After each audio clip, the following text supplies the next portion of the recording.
Anytime anybody talks about the clicker, I want to burst out laughing. And the reason why I want to burst out laughing is that it's nothing. It's nothing. It's the same thing as saying good or good boy. It's a mechanical device to tell your dog that it's in the proper position. That's it. You can do the same thing by saying good, yes. Anything like that would work. It's sold to the American public as this mystical device that's going to help you get your dog trained, and it's not. It's sold to the American public, or the public in general, by positive reinforcement food trainers. People don't understand it. Oh, I'm going to do clicker training. Well, that's sort of proof that you don't know what you're doing.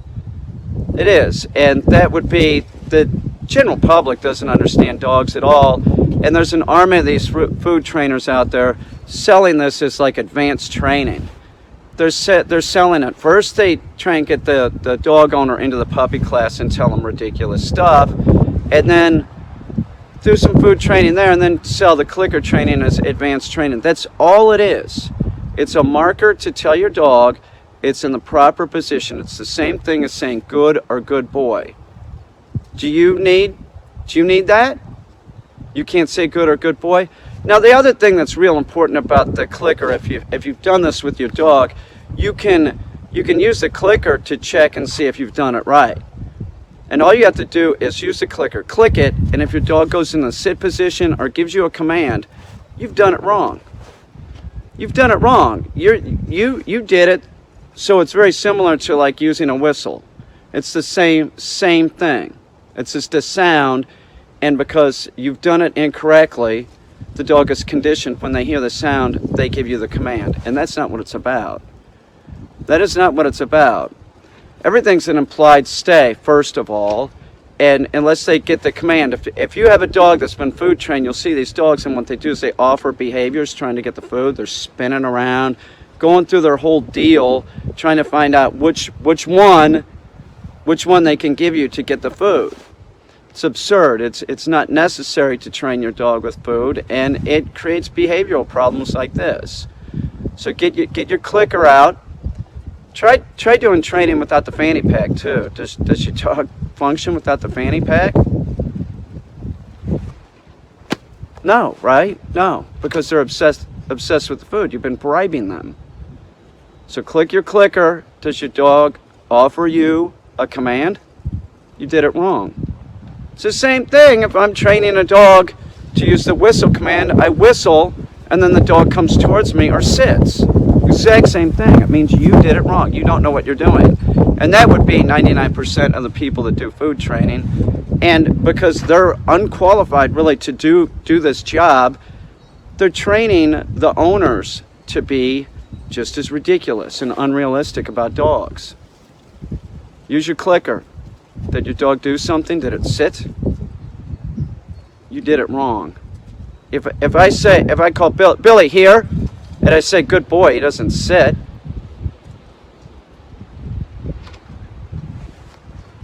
You don't know what you're doing, and either do the food trainers. You should be listening to me. I'm going to tell you the truth. I'm not going to lie to you about dogs. Don't watch this idiot Zach George or whoever you're watching. They're going to tell you crap. I'm not going to tell you crap. You might not like what I tell you, but I'm going to tell you the truth.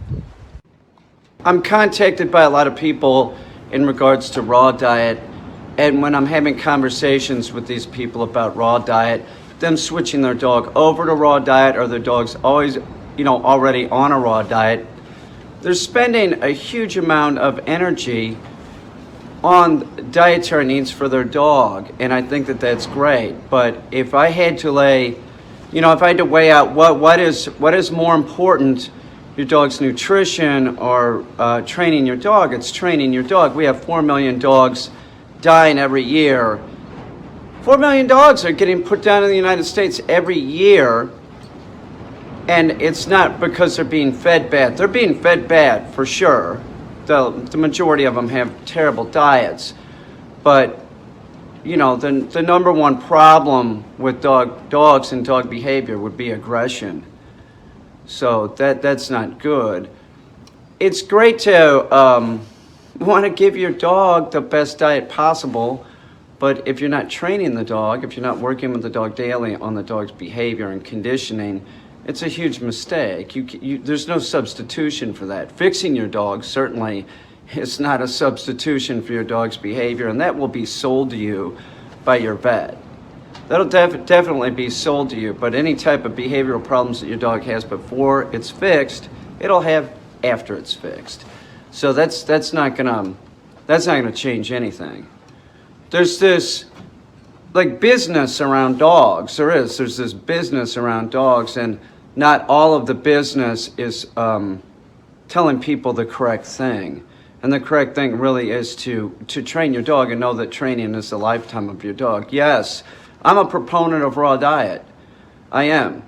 I think that's definitely the way to go. But I mean, if you have to pick your battles, like say you have 3 kids and a dog, which right there, I think you're nuts. I think you're nuts. Why you want to have a dog if you have 3 kids? But if you have 3 kids and a dog, and you have to pick your battles where you spend your time with the dog, you get the dog pet food. Get the dog pet food and be training your dog for sure. You do that, have the option of using a prepared raw diet made from a pet food company, and know that is nothing more than pet food. It's just raw pet food. So it still has, in most cases, it has a lot of stuff in it your dog really can't utilize, and it's put in there so that the owner sees it, reads the bag, and says, butternut squash and potatoes and apples. Oh, that's all good stuff. No, it's not. It's good for you. It's not good for your dog. And know that your dog can't utilize anything like that, any of the raw plant material, unless it's cooked. So it'd be cooked in the prey animal's stomach. So if you were gonna, do you see what I'm saying? You wouldn't give a dog a raw green bean. You would give a cooked green bean with the hopes that it could, digest it some. Where if you see your dog eat grass, it's either going to throw it up or it's going to poop it out, and it's going to look exactly the same. It is not going to digest. Don't spend your time on the great diet thinking that you're doing your dog well. You're not doing your dog well. You have to spend time with the dog. If you could get the dog trained and just do maintenance training the lifetime of the dog, then you'd have something. Then you'd have a dog that's totally safe.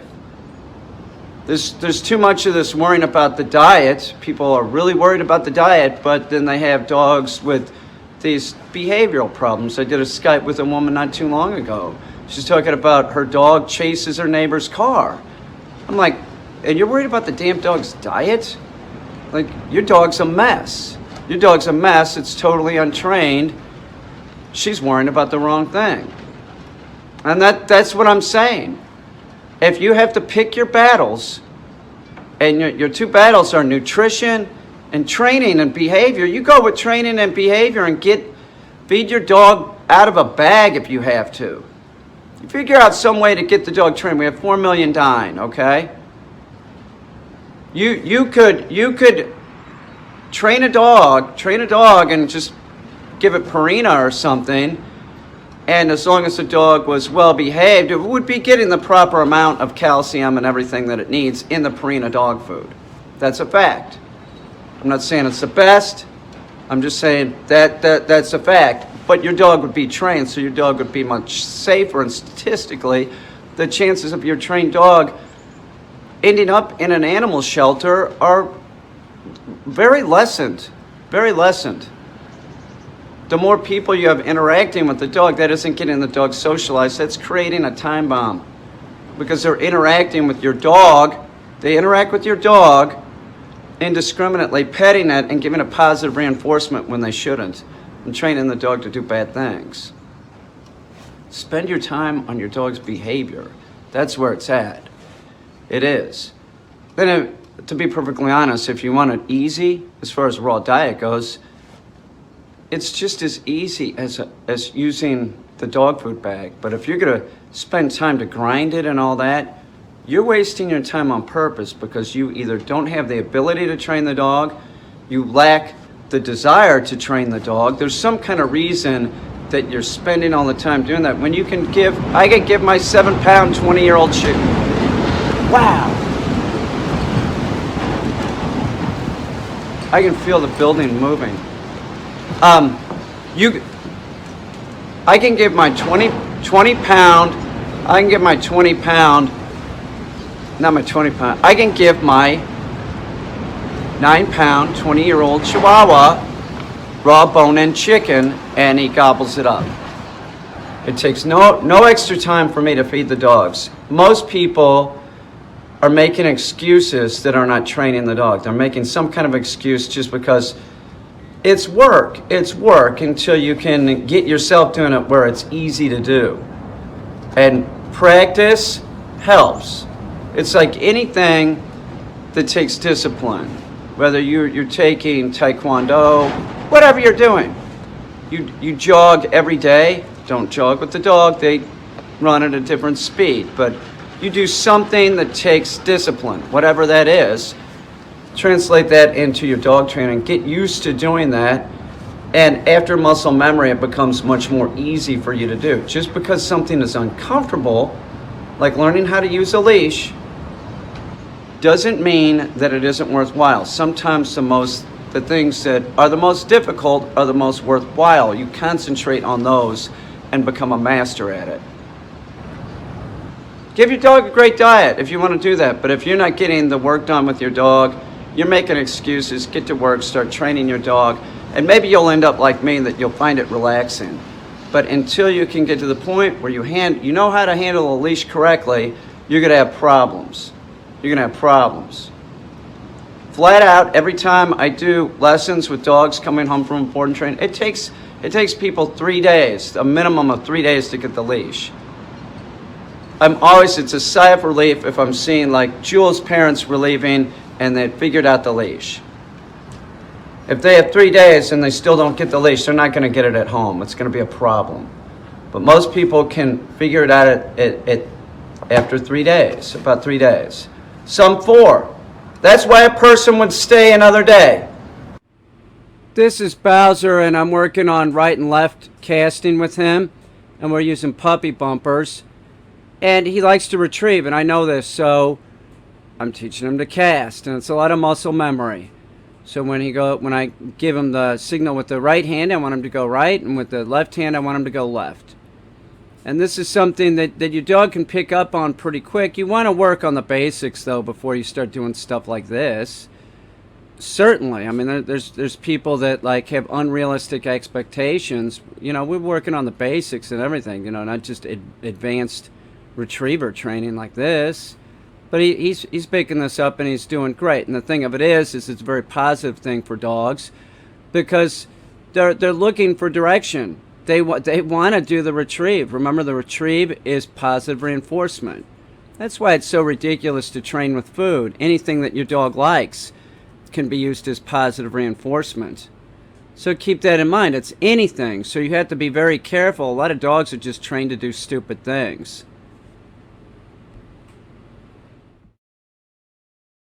Most dogs don't follow direction because they're not trained. And teaching your dog to follow direction is paramount. You have to teach the dog to look for you for direction. If you just let the dog do whatever, that's instinctual stuff, and it's all bad. One of the ways that you can teach the dog to follow direction is really directly teaching the dog to follow direction by doing casting. Here's an example of a Bowser, and I'm working with him casting right and left. Now, to do this exercise, I just put Bowser at sit in front of me, and then I throw the 2 dummies down. And generally speaking, I would have him go to the last one that dropped. But right now I'm not, because it's the beginning. But I'll change to that, and that's how it would be if we were hunting. I would it's the last duck that was shot, and then the other one the dog has to work on memory. Not really memory, your direction. But he's doing it pretty good. Now he just dropped it there. Now notice how I made him pick it up. It's been a problem with him. We're trying to break him of this problem. A lot of times dogs will give you a refusal, and if you don't respond appropriately, then you're training it into the dog. So that's all this is. And he likes this. He likes casting. He's going to like back casting, and we'll tie this in with the dummy launcher. But I mean, you could work a dog like this just with dummies. You know, you could go out in a park and do this with your dog for 10 minutes a day, and you'd have a damn good dog if you did that. That's all it would take. You work on retrieves with your dog for 10 minutes a day doing this casting or something similar to this, you'd have a wicked dog. This dog, I've always thought that this dog, well, he's cheating. See how he floated? So now he has to go right back where he was, and I'm giving him shit on the way there. I'm totally giving him shit. I'm like, you get back where you were, sit. Now he's pretty good. Notice how I'm bumping him with my leg. I want him going straight. He needs to go straight. So I'm going to throw the dummy back, right? And then I'm going to send him for it. That is generally how I would do it, though. It's the last one down. The last one that you threw, send your dog to that one.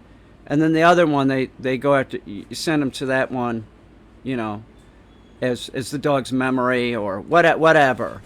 But another thing that's important is right now we're casting and we're using marked retrieves. Meaning a marked retrieve is I'm throwing it and the dog sees where it goes. But at a point, I'll just bring Bowser out here and I'll have the objects already in a field and he has to go get them. Also, another exercise that we will do, and this is an example of that you could do, is like I could send him on a retrieve that's out there and then stop him halfway. And then at the halfway point, think of like a T. There would be two retrieves already out there. I could send them to the right or the left, or I could send them to the original one that's farther back. They like doing this. They like doing this because it's easy for them to follow direction. When the dog isn't following direction and the dog is just wandering around aimlessly, instinctually, the dog's a mess. The dog's not happy. See, he made a mistake here. This is not a problem. I want you all to see this. It's not a problem. I put him back where he's supposed to be. Another thing was he was going for the wrong retrieve, and I said no, and he stopped. So it's not even a problem. It's great. So if your dog makes a mistake, but you can stop him, right? Little hesitation, no big deal. If your dog gets like this little barn start, don't worry about it. See how I'm helping him out there on that one? Getting in close. But that's not a problem. As long as if you're controlling the dog, getting the dog to stop, that's all positive shit. Don't worry about it. They're not robots. They have to read you. Do you see what I'm saying? And at first, you're probably going to be clumsy at this shit. So you're going to make mistakes and send the wrong message to the dog. See how it's consistent? And what do you see also how this is at the very beginning? So I'm really exaggerating my body movements to the right and to the left. I'll take steps. I'll walk to the side at times. You know, I want to make it easy on the dog. It's not about trying to make it hard for the dog. That's not the way they learn. It's muscle memory, and you want the dog to have success. It's just one of those things. Like people work the dog too hard a lot of times. Like he's not bored right now, but I will say this, that like if I ever see any boredom in a dog or anything like that, man, I basic rule of thumb is I put them up wanting to do more. That's how you train the dog. Don't overwork the dog. You're better doing shorter sessions. You could do multiple sessions. You know, that's better than like one big long session for sure. I've talked to people. I'm talking to them like doing a Skype or something. I'm like, well, how long are your sessions? And they say, oh, they're not too long. They're about 45 minutes. I'm like, what the fuck are you talking about? You're training the dog for 45 minutes and you're not having success. No shit. Your lessons are way too long. Why don't you try doing some 5-minute lessons and get somewhere with the dog that's successful? Instead of like trying to overwork them or something. Don't do that. Don't do that. On the same hand, you know, I am getting some resistance here, but we do not quit. We don't quit until we're getting a lot of success. So there are times when I'll do longer sessions. I could do 20 minutes. I don't like to do anything longer than 20 minutes. And you build the dog up to doing, you know, 15, 20 minutes. You don't, like a dog doesn't come here to do a board and train and all of a sudden I'm out there for 20 minutes, you know, like that's not the way it works. It's multiple short sessions. We build on success. This dog Bowser's great. He's going to be using the dummy launcher here coming up, and he figured out how to do it in the session. And yesterday, I called him a baby, and at work, because now he's doing the dummy launcher pretty much like a pro. He is. He's doing real good. And you can really see in some of these shots, you'll see that he really is Lion Boy. He looks like a lion. Now, that's a dummy launcher retrieve he's going for. That's at least 350 feet, something like that. Something like that. And you see how he's sort of like floating towards the wrong leg. I see how he dropped it. He dropped it. Now watch what I do. I'm bitching him out, but I'm so ticked off that he dropped it. I come over here to berate the camera. I berate the camera, saying, "God damn it, this prick dropped the fucking dummy right when he came in." I was fucking so pissed off. I was so pissed off. But we're getting success with the dog, so I didn't want to, say anything negative to him because he's doing it. Look at him. Look at him. I got the guy doing, 350 feet dummy launcher retrieve. See how far he is out on the wrong side? This is also what we fix in this session. I need him to come straight to heel. I don't want to make too much of a problem out of this because he is doing the dummy launcher. He's holding it. He's not dropping it. He released it to my hand. So he's doing real good. I'm real happy with him. Some of these are slowed down. You'll see it really looks like Lion Boy. But he's gorgeous. What a gorgeous dog. See, he's still going to the right side, but then I start saying, no, heel. I'm very specific. I want him to come to the heel side. It isn't here. It isn't here. I want him to, go get that dummy and come straight to heel. So at a point, you'll see him in this. This is slow-mo. And you'll see him. He looks, I think he might be part lion. He looks like a doofus. He's definitely a doofus. He's definitely a doofus. But you see him running in slow motion. It's really beautiful watching dogs run in slow motion. I'll tell you what's also real beautiful is watching a dog work a field using scenting. That I can watch all day. I can. I could watch that all day. I could do this all day too. I could just if I had enough dogs and I didn't have anything to do, I'd just be out there doing the dummy launcher, casting drills with dogs. To me, that's what I find enjoyable. And I urge you to try it too, because if you do have a dog, you should be working with your dog, and if you can find some way that you find it enjoyable and it's peaceful for you to go do something with the dog, your dog will flourish because of that. People don't train their dog, and it's a problem. You need to drill the dog its entire life. Now, see, he's still sort of on the out. He's coming kind of half moon out. He should be going straight for me, and he is not. I'm not happy with this, but what is nice is that you can really see that he does look like Lion Boy. So as he gets closer, or a Muppet, he looks sort of like a Muppet. He also, in slow-mo, he reminds me of Afghan Hound. He's nothing like an Afghan Hound, though. Bowser's smart. Ooh, I didn't say that, did I? All dogs are about the same, as far as, intelligence goes, trainability. They're all the same. There's a lot of people that, single out breeds, oh, it's so tough to train. Oh, give me a break. If I, I will say this, though, that, a Shiba isn't necessarily, some of these breeds for, the novice dog owner, such a mistake. It is. You should look for the lowest drive dog possible and something that's sort of a willing participant, which a Shiba isn't necessarily going to be. Either is a Golden Doodle at times. He's been dropping, I'm sure he's been, very resistant at his house. At least that's the way it sounds, that Bowser wasn't really doing stuff. He wasn't holding the door open. They just stopped doing it unless you work with the dog, especially when they're real young. Now, the older dog, it's sort of sticks better, but you still have to drill them. Absolutely. Come back from a board and train. If you spent money getting your dog conditioned, then you should step up to the plate, make sure that the dog's functioning for you, and you do maintenance training in the lifetime of the dog. How often that is, it depends on the dog, and it depends on the age of the dog. How long did you do a real solid, block of training to begin with? If you thought your solid block of training was a day or two, you didn't do any. So you have to work the dog, definitely. But this guy Lion Boy, absolutely fantastic. I knew when he was a puppy, I'm like, that dog could be a great retriever.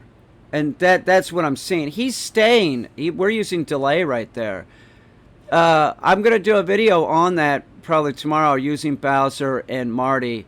And that's the 3 Ds of dog training: delay, diversion, and denial. So we'll do a video on those, and maybe I'll get some more slow-mo in of Lion Boy.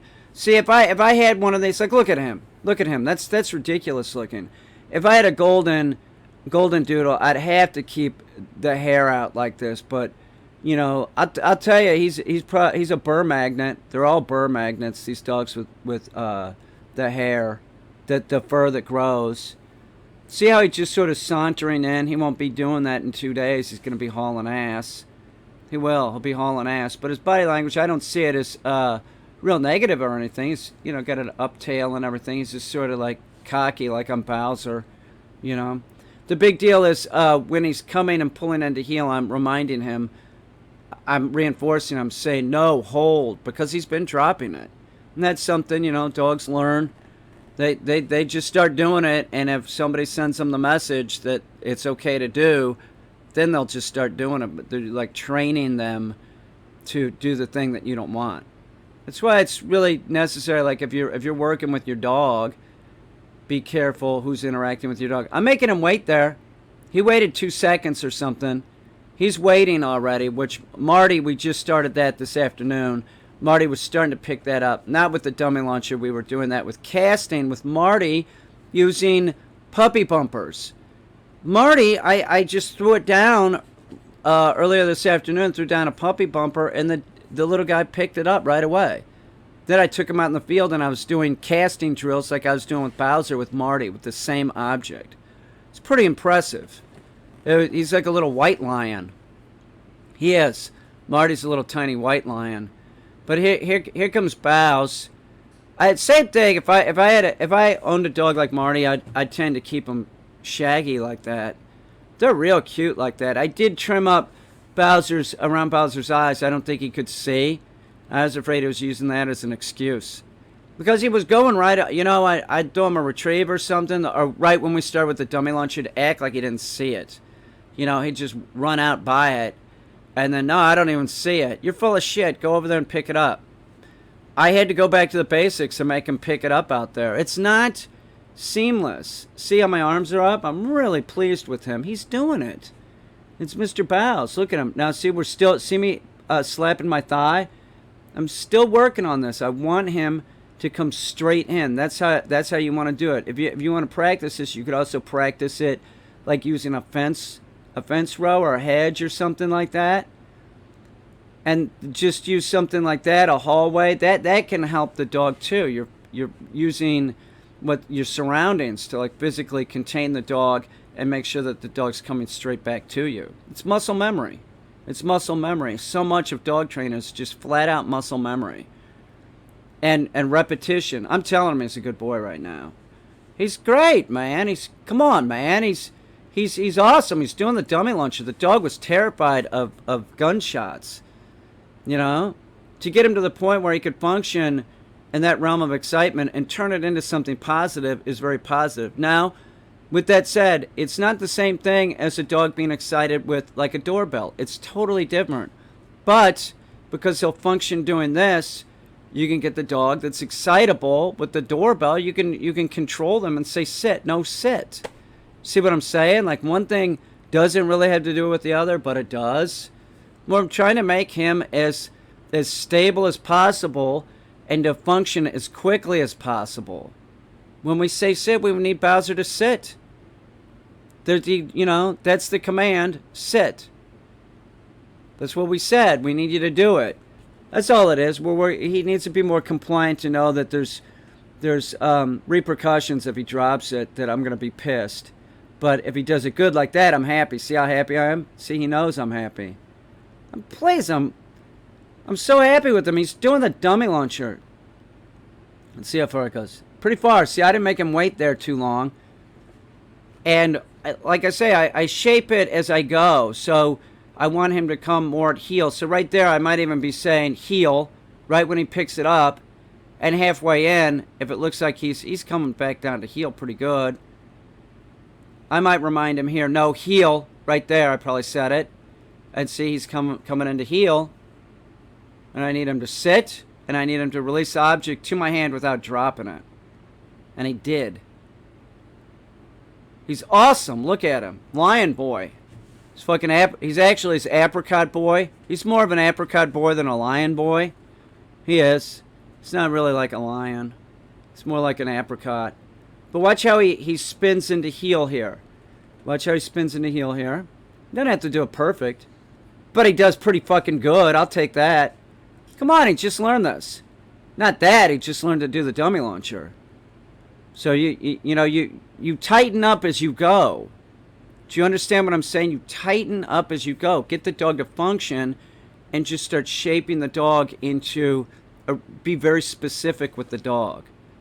It is important that they do it just one way and one way only. You start teaching them to do it multiple ways, they get confused. It's a dog. If somebody's interacting with your dog and telling your dog to do it a different way, it's going to end up confusing the dog. Keep everything as the same as possible. It's about consistency and repetition. All right? Look at that dog. You make your dog look like that, respond like that, you won't have any problems. If you do have an apricot boy like this, a dog that looks like lion boy here, the only problem you have is like people leaving the damn dog alone. And that's another issue too. Look at him. Of course, people look at that doofus, they want to pet him, they